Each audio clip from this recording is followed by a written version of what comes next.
മാതാപിതാക്കളോടുള്ള കടമകൾ, കടപ്പാടുകൾ പരിശുദ്ധമായ ഖുർആനിന്റെയും തിരുസുന്നത്തിന്റെയും വെളിച്ചത്തിൽ ചെറിയ ഒരു പരിശോധനാ പഠനം നടത്തിക്കൊണ്ടിരിക്കുകയാണ് നാം.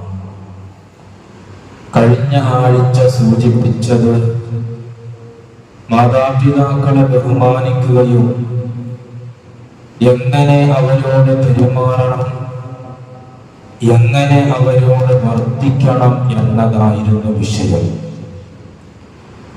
പരിശുദ്ധമായ ഇസ്ലാം തുറന്നു പ്രഖ്യാപിക്കുന്നു, നിന്റെ മാതാപിതാക്കൾ ആദർശപരമായി നിന്നോട് പൊരുത്തപ്പെടാത്തവർ ആണെങ്കിൽ പോലും, എന്ന് വച്ചാൽ നിന്റെ മാതാപിതാക്കൾ മോശക്കാരാണ്, അള്ളാഹുവിനെയും റസൂലിനെയും അറിഞ്ഞവരല്ല, ദീനി നിഷ്ഠയില്ലാത്ത മോശത്തരം കാണിക്കുന്നവർ ആണെങ്കിൽ പോലും അവരോട് എങ്ങനെ സമീപിക്കണമെന്ന്, ഏത് രൂപത്തിലാണ് വർത്തിക്കേണ്ടത് എന്ന് ഏതെങ്കിലും ഒരു ഇമാമ പറഞ്ഞതല്ല, അല്ലെങ്കിൽ ഏതെങ്കിലും മുഫസ്സിരീങ്ങൾ വിവരിച്ചു തന്നതുമല്ല. പുണ്യനബി സല്ലല്ലാഹു അലൈഹി വസല്ലമ തങ്ങളുടെ തിരുനബിയുടെ തിരുവചനങ്ങളിൽ പോലും അല്ല ഇത് ഉള്ളത്. പലരും ഒരു ന്യായം പറയാറുണ്ട്, ഞാൻ പലയിടങ്ങളിലും അത് കേട്ടിട്ടുമുണ്ട്. ഉസ്താദേ, നിങ്ങളിപ്പോൾ മാതാപിതാക്കളെ ബഹുമാനിക്കണം, കാരണവന്മാരോട് മര്യാദയ്ക്ക് പെരുമാറണമെന്നൊക്കെ പറയുമ്പോൾ, ഈ മാതാപിതാക്കൾ കാരണവന്മാർ അവർ ഇരിക്കേണ്ടിടത്ത് ഇരിക്കണ്ടേ? നിസ്കാരവും നോമ്പോ ഒന്നുമില്ല, ആ തള്ളക്ക് ഇത്രയും വയസ്സായില്ലേ, 5 നേരം നിസ്കരിക്കൂല, മാത്രമല്ല മോശത്തരമേ ചെയ്യൂ, വേണ്ടാത്തതിന് പറയൂ, അതുകൊണ്ട് ഞാൻ സമ്പൂർണമായി അവഗണിച്ചിരിക്കുകയാണ്, ഞാൻ അവരുടെ ഒരു കാര്യവും ഞാൻ നോക്കാൻ പോകൂല, ഞാനും എന്റെ കെട്ടിയോളും അത്യാവശ്യം മതബോധത്തോടെ ജീവിക്കുന്നവരാണ്. ഇങ്ങനെയുള്ള മാതാപിതാക്കൾ എങ്ങനെയാണ് അവരോട് സഹകരിക്കുക? നടക്കൂല എന്ന് ന്യായം പറയുന്ന ആളുകൾ കേൾക്കുക. ആ ന്യായത്തെ പരിശുദ്ധമായ ഖുർആൻ തച്ചുടക്കുന്നു, തച്ചു തകർക്കുന്നു. ആ ഒരു ന്യായത്തിന് ഒരു പ്രസക്തിയുമില്ല. ഏറ്റവും വലിയ കുറ്റമെന്ന് പറഞ്ഞാൽ ചീട്ടുകളിയും കള്ളുകുടിയും ഒന്നുമല്ലല്ലോ. ലോകത്തിലെ ഏറ്റവും വലിയ അപരാധം അല്ലാഹുവിൽ പങ്കു ചേർക്കൽ ശിർക്കാണ്. അത് ആ മേഖലയിൽ നിന്ന് തിരിച്ചു വരാതെ, പശ്ചാത്തപിച്ച് മടങ്ങാതെ അല്ലാഹു സുബ്ഹാനഹു വ തആല പൊറുക്കുന്ന പ്രശ്നമേ ഇല്ല എന്ന് പരിശുദ്ധമായ ഖുർആൻ നമ്മെ ഓർമ്മപ്പെടുത്തുകയാണ്. അപ്പോൾ ശിർക്കുള്ള മാതാപിതാക്കളാണെങ്കിൽ പോലും ആ ശിർക്ക് കൊണ്ട് മക്കളെ കൽപ്പിച്ചാൽ, കീർത്തിച്ചാൽ പോലും, നിർബന്ധിച്ചാൽ പോലും എങ്ങനെയാണ് ആ മാതാപിതാക്കളോട് വർത്തിക്കേണ്ടത് എന്ന് പരിശുദ്ധമായ ഖുർആൻ ഒരു വ്യാഖ്യാനത്തിനും പഴുതില്ലാതെ സൂറത്തുൽ ലുഖ്മാനിന്റെ 15ാമത്തെ ആയത്തിൽ അതാണ് പറയുന്നത്. എന്റെ പ്രിയമുള്ള സഹോദരങ്ങളെ, പലരും പറയുന്നത് എന്താ? ഉമ്മച്ചി ശരിയല്ല, വാപ്പച്ചി അത്രയും ശരിയല്ല, എന്തിനാ അവരുടെ മൈൻഡ് പോണ വഴിക്ക് അവർ പോട്ടെ. എന്റെ പ്രിയമുള്ള സഹോദരങ്ങൾ, ചില മസ്ലഹത്തിനൊക്കെ പങ്കാളികളാകേണ്ടി വന്നിട്ടുണ്ട്. അപ്പോൾ മക്കളുടെ ഭാഗത്ത് നിന്ന് ഉയർന്നു വരുന്ന ന്യായമാണ്, അവർ മോശക്കാരാണ്, അവർ കൊള്ളരുതാത്തവരാണ് എന്ന്. എന്റെ പ്രിയമുള്ള മുഅ്മിനീങ്ങളെ, ഏറ്റവും വലിയ മോശക്കാരായ ശിർക്കിന്റെ വക്താക്കളാണ് മാതാപിതാക്കൾ എങ്കിൽ പോലും ആ ശിർക്ക് കൊണ്ട് മക്കളിൽ നിർബന്ധം ചൊലുത്തിയാൽ, ആ ശിർക്ക് കൊണ്ട് നിങ്ങളിൽ നിർബന്ധം ചൊലുത്തിയാൽ പോലും എങ്ങനെ അവരെ ഡീൽ ചെയ്യണം, എങ്ങനെയാണ് അവരെ സമീപിക്കേണ്ടത് എന്ന് പരിശുദ്ധമായ ഖുർആനിൽ വളരെ കൃത്യമായി തന്നെ പറഞ്ഞു തരുന്നുണ്ട്. സൂറത്തുൽ ലുഖ്മാൻ എന്ന അടുത്ത് മറച്ചു നോക്കൂ. 15-ാമത്തെ ആയത്തിൽ അല്ലാഹു സുബ്ഹാനഹു വ തആല അതാണ് പറയുന്നത്. വഇൻ ജാഹദാക അലാ അൻ തുശ്രിക ബിമാ ലൈസ ലക ബിഹി ഇൽമ ما ليس لك به علم فلا تطعهما وصاحبهما في الدنيا معروفا واتبع سبيل من أناب إلي ثم إلي مرجعكم فأنبئكم بما كنتم تعملون. അല്ലാഹു സുബ്ഹാനഹു വ തആല പറയുകയാണ്, വഇൻ ജാഹദാക, അവർ ഇരുവരും, അതായത് മാതാപിതാക്കൾ ഇരുവരും നിന്നിൽ നിർബന്ധം ചൊലുത്തിയാൽ, എന്തിനു വേണ്ടി? അലാ അൻ തുശ്രിക ബി മാ ലൈസ ലക ബിഹി ഇൽമ, ഒരു അറിവുമില്ലാത്ത ശിർക്ക് ചെയ്യാൻ, എന്നിലേക്ക് പങ്കു ചേർക്കാൻ വേണ്ടി അവർ നിന്നെ നിർബന്ധം ചൊലുത്തിയാൽ, നിന്നെ നിർബന്ധിച്ചാൽ, ഫലാ തുതിഅഹുമാ, ആ കാര്യത്തിൽ നിങ്ങളുടെ മാതാപിതാക്കളെ നിങ്ങൾ അവിടുന്ന് അനുസരിക്കരുത്.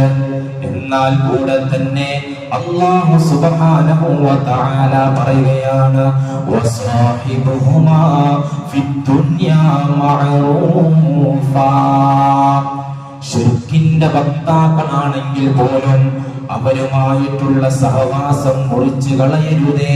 അവർ മോശക്കാരാണെങ്കിൽ പോലും അവരുമായിട്ടുള്ള ലിങ്ക് നിങ്ങൾ ഡിസ്കണക്ട് ചെയ്യരുതേ. വസാഹിബുഹുമാ ഫിദ്ദുനിയാ മഅറൂഫാ. ജീവിതോപാധികളുടെ കാര്യത്തിൽ, ദുനിയാവിന്റെ കാര്യത്തിൽ മാന്യമായ നിലക്ക് വർത്തിക്കുകയും അവരുമായി സഹവസിക്കുകയും വേണം. നോക്കൂ, നിങ്ങൾ മുശ്രിക്കായ ഉമ്മ അല്ലെങ്കിൽ മുശ്രിക്കായ ഉപ്പയാണെങ്കിൽ പോലും വസാഹിബുഹുമാ, മരുന്ന്, വസ്ത്രം, ഭക്ഷണം, പാർപ്പിടം, അവരുടെ അനുവദിക്കപ്പെട്ട ഇഷ്ടാനിഷ്ടങ്ങളൊക്കെ അതൊക്കെ പരിഗണിച്ചുകൊണ്ട് വസാഹിബുഹുമാ, അവരോട് മാന്യമായ നിലയിൽ, അവരോട് മാന്യമായ സഹവാസം അവരോട് വേണം. എന്നിട്ട് അല്ലാഹു സുബ്ഹാനഹു വ തആല ഈ ആയത്ത് എങ്ങനെയാണ് അവസാനിപ്പിക്കുന്നത് എന്ന് നോക്കൂ. വല്ലാത്ത അർത്ഥമാണ്. വത്തബിഅ സബീല മൻ അനാബ ഇലൈ ثم إلي مرجعكم فأنبئكم بما كنتم تعملون. എന്നിലേക്ക് ഖേദിച്ച് മടങ്ങി വന്നവരുടെ കൂടെ കടന്നു വന്നോളൂ. ثم إلي مرجعكم فأنبئكم بما كنتم تعملون. നിങ്ങളുടെയൊക്കെ മടക്കമുണ്ടല്ലോ, അത് പിറകെ എന്റെ ചാരത്തേക്കാണ്. നിങ്ങൾ ചെയ്തു വച്ചതിന് ഞാൻ അപ്പോൾ നിങ്ങൾക്ക് കാണിച്ചു തരാമെന്ന് പരിശുദ്ധമായ ഖുർആനിലൂടെ അല്ലാഹു താകീദിന്റെ സ്വരത്തിൽ നമ്മെ ഓർമ്മപ്പെടുത്തുകയാണ്. അതായത് മാതാപിതാക്കളോടുള്ള കടമ. എന്നിട്ട് അവസാനമായിട്ട് ഫൗനബ്ബികും ബിമാ കുൻതും തഅമലൂൻ, നിങ്ങൾ ചെയ്തു വച്ചതിന് ഞാൻ അപ്പോൾ നിങ്ങൾക്ക് കാണിച്ചു തരാം എന്ന് അല്ലാഹു സുബ്ഹാനഹു വ തആല പറയുകയാണ്. മഹാനായ സ്വഹാബി വര്യൻ സഅദ് ഇബ്നു മാലിക് റളിയല്ലാഹു അൻഹു, വലിയ പാണ്ഡിത്യത്തിന്റെ കുലപതിയാണ്, സ്വഹാബി വര്യനാണ് മഹാനായ സഅദ് ഇബ്നു മാലിക് റളിയല്ലാഹു അൻഹു. വല്ലാതെ മാതൃസ്നേഹം പ്രകടിപ്പിച്ച സ്വഹാബിയാണ്. ഉമ്മാക്ക് സഅദ് അങ്ങനെയാണ്, പ്രിയപ്പെട്ട മകനാണ്. ഒരു സുപ്രഭാതത്തിൽ മഹാനായ സഅദ് ഇബ്നു മാലിക് റളിയല്ലാഹു അൻഹു പരിശുദ്ധമായ പുന്നാര നബിയുടെ പരിശുദ്ധമായ ഇസ്ലാമിലേക്ക് കടന്നു വരികയാണ്. അവിടുത്തെ പ്രിയപ്പെട്ട മാതാവ് ഉമ്മ വന്നില്ല, അവിടുത്തെ കുടുംബങ്ങൾ വന്നില്ല. ആ കുടുംബത്തിൽ നിന്നും മഹാനായ സ്വഹാബി വര്യൻ സഅദ് ഇബ്നു മാലിക് റളിയല്ലാഹു അൻഹു മാത്രമാണ് പരിശുദ്ധമായ പുണ്യനബിയുടെ ശിഷ്യത്വം സ്വീകരിച്ച് തന്റെ ശിഷ്യത്വം സ്വീകരിച്ചുകൊണ്ട് പരിശുദ്ധമായ ഇസ്ലാമിലേക്ക് കടന്നു വന്നത്. പരിശുദ്ധമായ ഇസ്ലാമിലേക്ക് കടന്നു വന്നപ്പോൾ അവിടുത്തെ പ്രിയപ്പെട്ട സഅദ് റളിയല്ലാഹു അൻഹുവിന്റെ പ്രിയപ്പെട്ട മാതാവ് പൊന്നുമ്മ ഇത് അറിഞ്ഞപ്പോൾ, ആ വാർത്ത കേട്ടപ്പോൾ സഅദിനോട് അവിടുന്ന് പരാതി പറഞ്ഞു. പൊന്നുമോനെ സഅദേ, എന്റെ മോനോടുള്ള വാത്സല്യ സ്നേഹം നിനക്കറിയാം, നീ എന്നോടുള്ള സഹകരണം അത് എനിക്ക് ബോധ്യമുള്ളതാണ്. പക്ഷേ പൂർവികരായ നമ്മളുടെ പിതാക്കളുടെ അവിടുത്തെ മാർഗം വിട്ടേച്ചുകൊണ്ട് നീ ഒരിക്കലും ഈ പുത്തൻ പ്രസ്ഥാനത്തിലേക്ക് ചേക്കേറിയത് ഈ പെറ്റ തള്ളയായ എനിക്ക് സഹിക്കാൻ പറ്റുന്നില്ല സഅദേ എന്ന് മഹാനായ സഅദ് റളിയല്ലാഹു അൻഹുവിനോട് പറഞ്ഞപ്പോൾ മഹാനായ സഅദ് റളിയല്ലാഹു അൻഹുവോട് പറഞ്ഞു, ഉമ്മ, ഞാൻ അവിടുന്ന് ഉൾക്കൊണ്ട ആദർശം, ഞാൻ അവിടുന്ന് നൽകിയ ദർശനമുണ്ടല്ലോ, അതൊരിക്കലും എന്റെ ഉമ്മാനെ അവിടുന്ന് ഒഴിവാക്കാൻ പഠിപ്പിക്കുന്ന ദർശനമല്ല. ഉമ്മ നിൽക്കുന്നിടത്ത് നിന്നോളൂ, എന്റെ പൊന്നുമ്മ തന്നെയാണ്. അതുകൊണ്ട് ഉമ്മ, ആദർശ വിഷയത്തിൽ ദയവായി എന്നോട് ഒന്നും പറയല്ലേ, ആദർശ വിഷയത്തിൽ ദയവായി അവിടുന്ന് ഇടപെട്ടു പോകരുതേ. അപ്പോൾ ഉമ്മാടെ ശൈലി അങ്ങോട്ട് മാറി. ഇനി നിരാഹാരമാണ്. അവിടുന്ന് ഉമ്മ പ്രഖ്യാപിച്ചു. മഹാനായ ഇബ്നു കസീർ റളിയല്ലാഹു അൻഹു ഈ ആയത്ത് വിശദീകരിച്ചതിൽ ഈ ചരിത്രം ഉദ്ധരിച്ചതായിട്ട് കാണാം. സഅദിന്റെ ഉമ്മ പറഞ്ഞു, ലാ അഅകുലു വലാ അശ്റബു ഹത്താ അമൂത ഫയുഖാലു ലാ ഖഫൽ ഫയുഖാലു ലാ ഖാതില ഉമ്മ നിരാഹാരം കിടക്കാൻ പോവാണ്.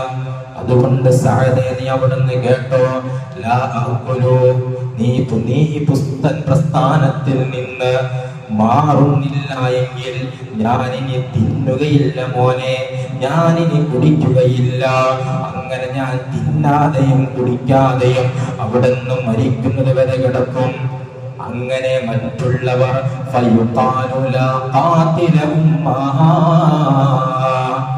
അങ്ങനെ മറ്റുള്ളവർ അവിടുന്ന് നിന്നെ കുറിച്ച് പറയും, സ്വന്തം ഉമ്മയെ കൊന്നവനാണെന്ന് നിന്നെ കുറിച്ച് പറയും സഅദേ എന്ന് പറഞ്ഞു. മഹാനായ സഅദ് റളിയല്ലാഹു അൻഹു അങ്ങനെ പറയുകയാണ്. ഇത് കേട്ടപ്പോ മഹാനായ സഅദ് റളിയല്ലാഹു അൻഹു പറഞ്ഞു, ഉമ്മ, വേണ്ടാത്ത കാര്യത്തിനൊന്നും നിൽക്കണ്ട, തീറ്റയും കുടിയും ഒന്നും നിർത്തണ്ട. ഈ വിഷയത്തിൽ ഞാനൊരു കോംപ്രമൈസിനും തയ്യാറല്ല.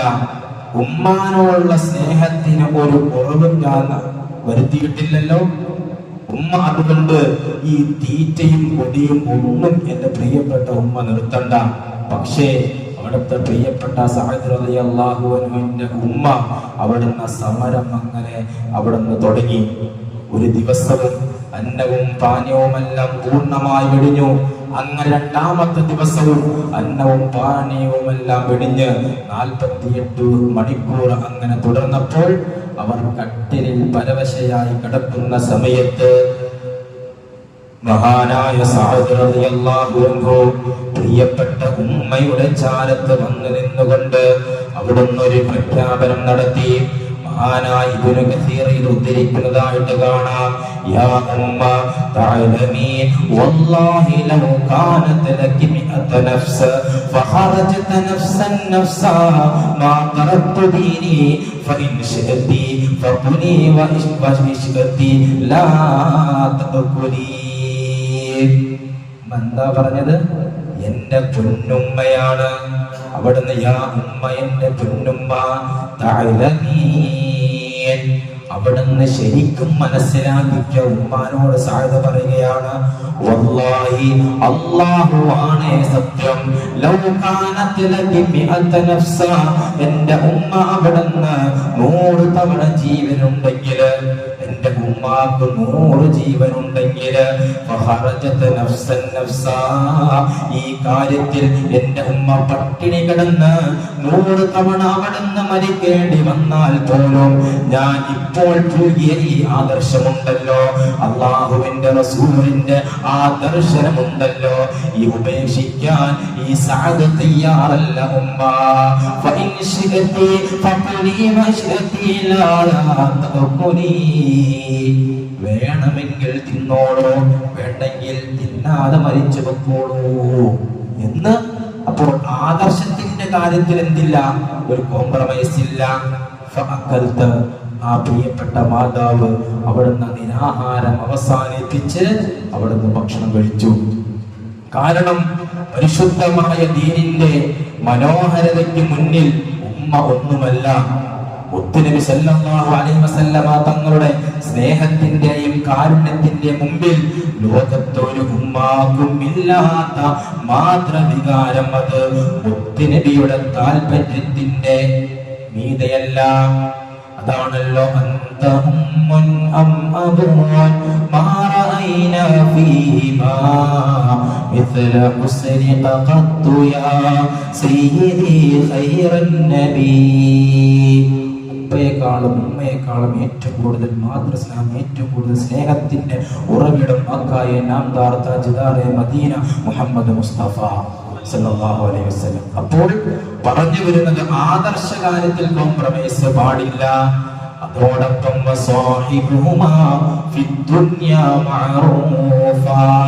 അവർ എത്ര ശിർക്ക് ചെയ്യുന്ന ആളാണെങ്കിൽ പോലും അവരുമായിട്ടുള്ള മാതാപിതാക്കളുമായിട്ടുള്ള സഹവാസം അവിടുന്ന് മുറിച്ചു കളയരുതേ.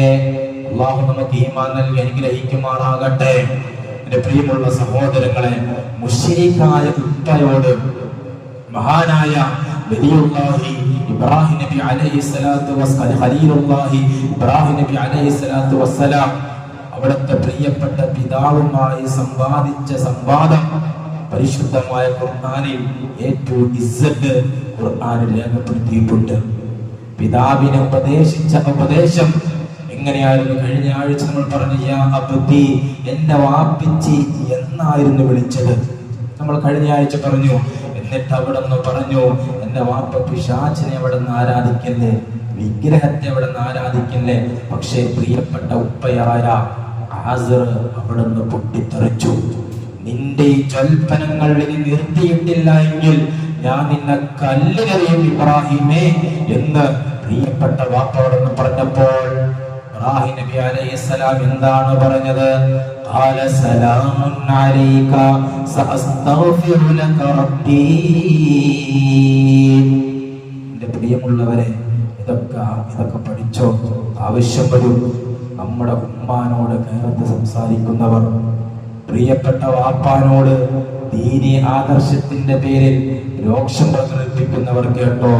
ഖാല സലാമുൻ അലൈക, എൻ്റെ പൊന്നൊപ്പിച്ച അല്ലാഹുവിന്റെ ശാന്തിയും വാപ്പന്റെ പൊന്നു വാപ്പാക്ക് അല്ലാഹുവിന്റെ ശാന്തിയും സമാധാനം ഉണ്ടാകട്ടെ. സഅസ്തഗ്ഫിറു ലക റബ്ബി, ഉപ്പാക്ക് വേണ്ടി ഞാൻ പടച്ചവനോട് പാപമോചനത്തിന് വേണ്ടി പ്രാർത്ഥിക്കുമെന്ന് പ്രിയപ്പെട്ട മുശ്രിക്കായ ആദറിനോട് അവിടുന്ന് മഹാനായ ഖലീലുല്ലാഹി ഇബ്രാഹിം നബി അലൈഹിസ്സലാത്തു വസ്സലാം, നിന്റെ മാതാപിതാക്കൾ ആരുമായി കൊള്ളട്ടെ, പരിശുദ്ധമായ ഇസ്ലാമുമായിട്ട് യാതൊരുവിധ കുലബന്ധം പോലും ഇല്ലാത്ത, നമസ്കരിക്കാത്ത, ഒരു ഇബാദത്തുകൾ ചെയ്യാത്ത ആരുമായി കൊള്ളട്ടെ, നീ അവരോട് നല്ല രീതിയിൽ വർത്തിക്കണം. ഈ ഒരു ഹദീസോടെ കേട്ടോളൂ. മൻ അസ്ബഹ മർദിയൻ ലിഅബവൈഹി, ഒരാൾ പ്രഭാത സമയത്ത് രാവിലെ എണീറ്റപ്പോൾ മാതാപിതാക്കളുടെ പൊരുത്തത്തോടു കൂടിയാണ് അവൻ കണ്ണ് തിരുമി എഴുന്നേൽക്കുന്നത് എങ്കിൽ അസ്ബഹ ലഹു ബാബാനി മഫ്തൂഹാനി ഇലൽ ജന്ന,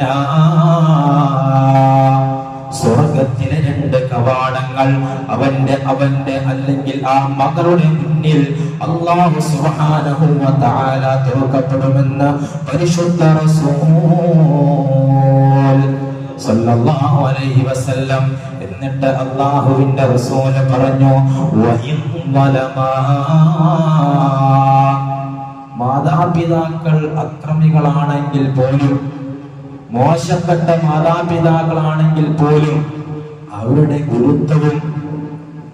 ഗുരുത്വവും വേണ്ട എന്നും ആരും വെക്കണ്ട. എന്റെ പ്രിയമുള്ള സഹോദരങ്ങളെ, ഞാനൊരു കേസിൽ സംസാരിച്ചപ്പോൾ ഉസ്താദെ സഹിക്കാൻ പറ്റുന്നില്ല. അയൽവക്കക്കാരോടൊന്ന് ചോദിച്ചു നോക്ക് എന്താ പ്രശ്നം. എന്റെ പ്രിയമുള്ള സഹോദരങ്ങളെ, ഈ തള്ളയുടെ വായിൽ കിടക്കുന്ന നാവുണ്ടല്ലോ, അല്ലാ, അനങ്ങിയാൽ ശാപമാക്കാം അങ്ങോട്ട് പറയുള്ളൂ.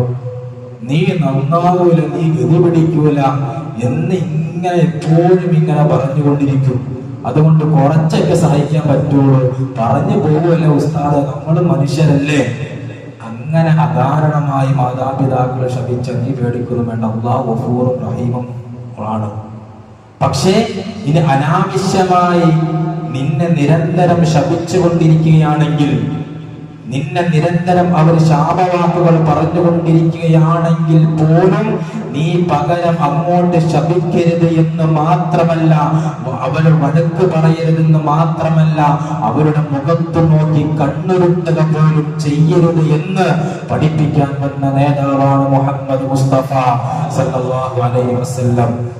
സല്ലല്ലാഹു അലൈഹി വസല്ലമ തങ്ങൾ വൻദോഷങ്ങളായി എണ്ണിപ്പറഞ്ഞ കൂട്ടത്തിൽ മാതാപിതാക്കളെ തെറി പറയൽ വൻദോഷം എന്നാണ് പറഞ്ഞിട്ടുള്ളത്. ബുഖാരി മുസ്ലിമൊക്കെ എടുത്ത് പരിശോധിക്കുമ്പോൾ അത് നമുക്ക് കാണാൻ സാധിക്കും. അതുകൊണ്ട് എന്റെ പ്രിയമുള്ള സഹോദരങ്ങൾ, ഞാൻ നിർത്താണ്, നീട്ടിക്കൊണ്ടു പോകുന്നില്ല. ഇനി ഇൻഷാ അല്ലാഹ് ഉമ്മയെ കുറിച്ച് നമുക്ക് സ്പെഷ്യലായിട്ട് പറയണം, വാപ്പയെ കുറിച്ച് പറയണം. പരിശുദ്ധമായ സൂറത്തുൻ നിസായിലെ 36-ാമത്തെ ആയത്തില് ആ 10 വിഭാഗം ആളുകൾ, അവരോട് ഇഹ്സാൻ ചെയ്യാത്ത കാലത്തോളം നീ എത്ര നന്മ ചെയ്താലും, പടച്ചവന്റെ മുമ്പിൽ എത്ര തലകുത്തി മറഞ്ഞാലും നിന്റെ ഒരു ഇബാദത്ത് പോലും അള്ളാഹുവിന്റെ അടുക്കൽ സ്വീകരിക്കുകയില്ല എന്ന് അള്ളാഹു ഖുർആനിലൂടെ പറയുകയാണ്. അള്ളാഹു നമുക്ക് ഈമാൻ നൽകി അനുഗ്രഹിക്കുമാറാകട്ടെ. നമ്മുടെ സമൂഹത്തോട്, നമ്മുടെ നാട്ടുകാരോട്, മാതാപിതാക്കളോട്, കുടുംബക്കാരോട്, അയൽവാസികളോട്, സ്നേഹിതന്മാരോട് നല്ല നിലയിൽ വർദ്ധിക്കുവാനും പരിശുദ്ധമായ ഇസ്ലാമിന്റെ നിയമങ്ങൾക്ക് അനുസൃതമായിട്ട് ജീവിക്കുവാനും അള്ളാഹു നമുക്കൊക്കെ തൗഫീഖ് നൽകി അനുഗ്രഹിക്കുമാറാകട്ടെ. വആഖിറു ദഅവാനാ അൽഹംദുലില്ലാഹി റബ്ബിൽ